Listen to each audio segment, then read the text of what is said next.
কি হচ্ছে বলুন? আপনি আমি কি অফিসে আপনি সাধারণ দেখান,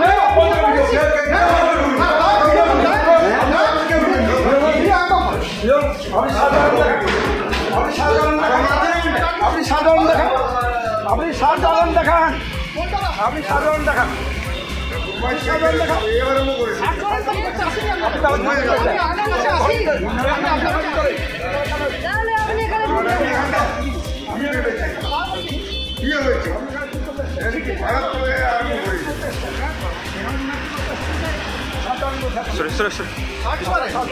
আমি আপনার কাছে আসিনি, আমাদের কাছে ঢুকেছেন কেন?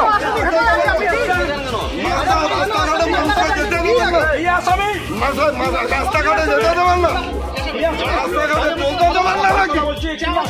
রাস্তাঘাটে চালাতে দেবেন, রাস্তাঘাটে চালাতে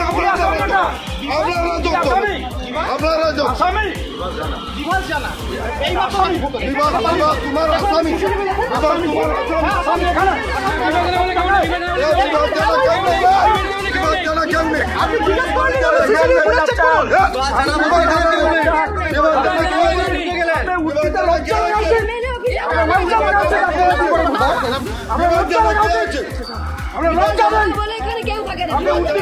ঘুরছেন,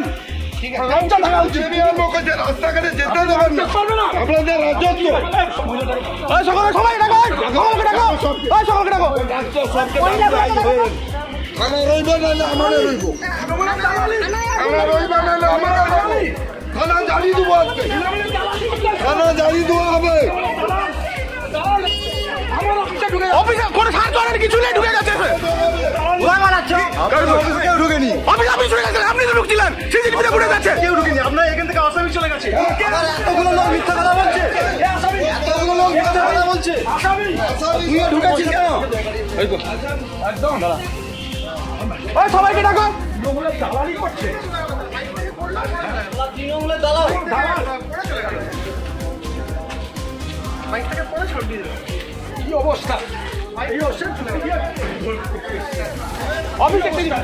হসপিটালে ঢুকতে পারবো, ওরা আপনি কিছু নেই, ঢুকে গিয়ে আমাদের অফিসে ঢুকে যাচ্ছে।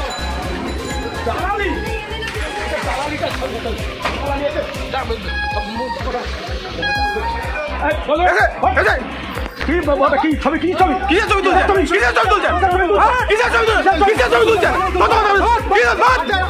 এরকম করবেন না, আপনি অন ডিউটি পুলিশকে করবেন না, আপনি অন ডিউটি অবস্থা কোনো এমএলএ ঢুকে যাচ্ছে, এমএলএ অন ডিউটিতে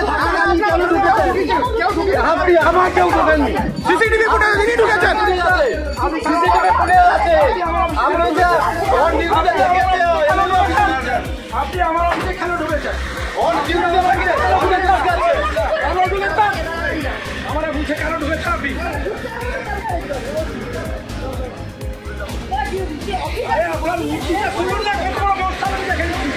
আমার বিধানসভা অফিস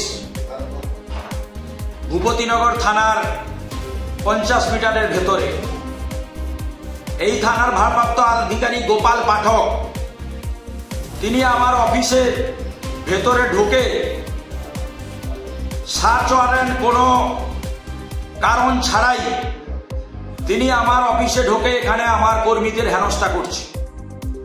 আমি যখন জানতে চাইলাম আপনি কেন আমার অফিসে কোনো কারণ ছাড়া ঢুকেছেন, তিনি বলছেন যে কেউ নাকি ঢুকে গেছে আমার অফিসে।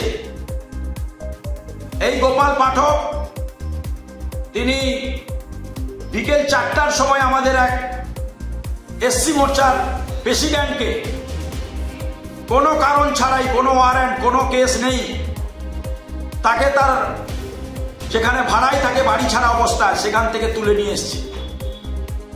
এই মুখবিড়াতেই থাকে এবং একটু আগেই 8:25 আমাদের ভাইস প্রেসিডেন্ট বিভাস প্রধান সে দোকানে চা খাচ্ছিল, তাকে তুলে নিয়ে যাওয়ার চেষ্টা করে এবং অফিসে ভেতরে ঢোকে আমাদের কর্মীরা কারা কারা আছে তাদের উপরে হেনস্থা করে। নির্লজ্জতার শেষ সীমায় চলে গেছে এই পুলিশ। এই আধিকারিক তিনি একদম দলদাসের থেকেও অধম হয়ে গেছে। উর্দি তিনার গায়ে শোভা পায় না। তিনি বুঝে গেছেন বোধহয় তৃণমূলই তাকে বেতনটা দেয়। যদি তৃণমূল করতে চান করুন, ঝান্ডাটা ধরে নেন, অশোক স্তম্ভকে গায়ে লাগিয়ে এইভাবে কাজ করবেন না। আপনি বুঝতে পারছেন না পৃথিবীটা গোল। আপনি ভাবছেন উর্দি আছে আপনি করবেন। মিথ্যা মামলায় আমাদের অনেক কর্মীকে জেল খাটিয়েছেন 3 মাস 4 মাস 5 মাস করে, 40টা 50টা কেস, তাও কিন্তু দমাতে পারেননি। আগামী দিনে পারবেন না। বিজেপি কিন্তু আসছে, মিথ্যা মামলা দিয়ে বেশি দিন আটকে রাখা যাবে না। আপনি গণতন্ত্রের লজ্জা, তাই আপনাকে আগামী দিন তো হাইকোর্টে আপনাকে হাজির হতে হবে। আমাদের ভিডিও ভালো লাগলে লাইক এবং শেয়ার করুন। কমেন্ট সেকশনে গিয়ে জানান আপনাদের মতামত। আরও ভিডিও পেতে আমাদের চ্যানেল সাবস্ক্রাইব করুন এবং প্রতি মুহূর্তে খবরের আপডেট পেতে প্রেস করুন বেল আইকন।